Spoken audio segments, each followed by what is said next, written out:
اور اے نبی بشارت دے دیجئے صبر کرنے والوں.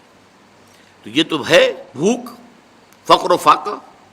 آپ کو معلوم ہے، میں نے پہلے ذکر بھی کیا تھا، جیش اسرا کے اندر غزوہ تبوک کے دوران کس قدر شدید بھوک کی کیفیت تھی مسلمانوں پر. ایسے بھی مواقع آئے ہیں کہ تین مسلمانوں کے لیے 24 گھنٹے کا راشن ایک کھجور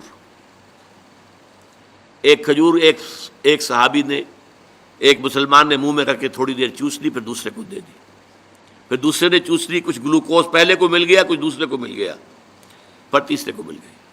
یہ بھی آیا. اب جھیلنا، اسے برداشت کرنا. اسی طریقے سے غزوہ خندق کے موقع پر جو آیا، اس لیے کہ شدید ترین سردی کا موسم تھا اور یہاں اب کچھ نہیں تھا، چاروں طرف سے گھیراؤ ہے، کوئی باہر سے رسد آ ہی نہیں سکتی، قحط کی کیفیت ہے، اور یہاں پر جو ہے فاقے آ رہے ہیں. اور اس فاقے کی حالت میں حکم ہوا ہے کہ خندق کھودو. اور مدینے کی زمین جو ہے پتھریلی زمین ہے، ٹھیک ہے، وہاں پہ ریت بھی ہے، لیکن خندق کھودنے کے لیے تو ریت سے نیچے جانا پڑے گا نا، پتھروں کے اوپر. چنانچہ ایک واقعہ آتا ہے کہ ایک بڑی چٹان آ گئی، تو جس چٹان کو بہت سے مسلمانوں نے کوشش کی اپنے اس تیشوں کے پھاوڑوں کے ذریعے سے توڑنے کی، نہیں توڑ سکے. پھر حضور نے ضرب لگائی ہے تو وہ ٹوٹی. تو وہ چٹانیں جو ہیں ان کو توڑ رہے ہیں، اور ہے فاقے سے.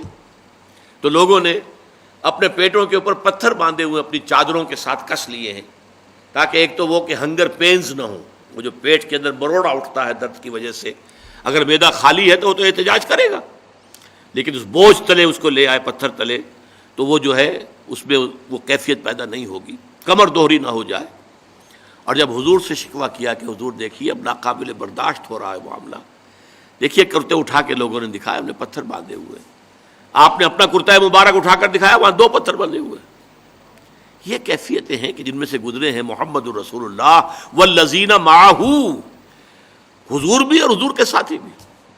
تو والصابرین فی البأساء والضراء، ضرر کہتے ہیں تکلیف، کوئی آپ کو جسمانی تکلیف پہنچ رہی ہے، کوئی زخم کے اندر ٹیسیں اٹھ رہی ہیں، یا جیسے کہ آپ کو معلوم ہے جیسے مکے میں صحابہ کرام کو ٹارچر کیا جا رہا تھا، شدید ترین ایذائیں دی جا رہی تھی. حضرت بلال کا معاملہ، حضرت خباب بن الارض کا معاملہ، دہکتے ہوئے انگاروں کے اوپر ننگی پیٹھ لٹا دیا گیا، لیٹ جاؤ، لیٹ گئے. اب آپ دیکھیے کھال ہے، آپ کا کیا خیال ہے کہ ان کی کھال سن تھی؟ انہیں جلن کا احساس نہیں ہو رہا تھا، لیکن جھیلا ہے، اسے برداشت کیا. کیوں کہ حضور کا حکم ہے کہ کوئی جوابی کارروائی نہیں کرنی ہے، جو بھی یہ کرے ٹھیک ہے کرنے دو، تمہارے جسم کے ٹکڑے کر دے کرنے دو. اسی وجہ سے لیٹ گئے. اور جو ہے وہ کھال جلی ہے، پھر پیٹھ کی جو چربی ہے وہ پگھلی ہے، اس سے پھر وہ انگارے ٹھنڈے ہوئے ہیں. یہ کیفیت ہے، جھیلنا ہوتا. تو یہ جھیلنا جو ہے برداشت کرنا، تحمل.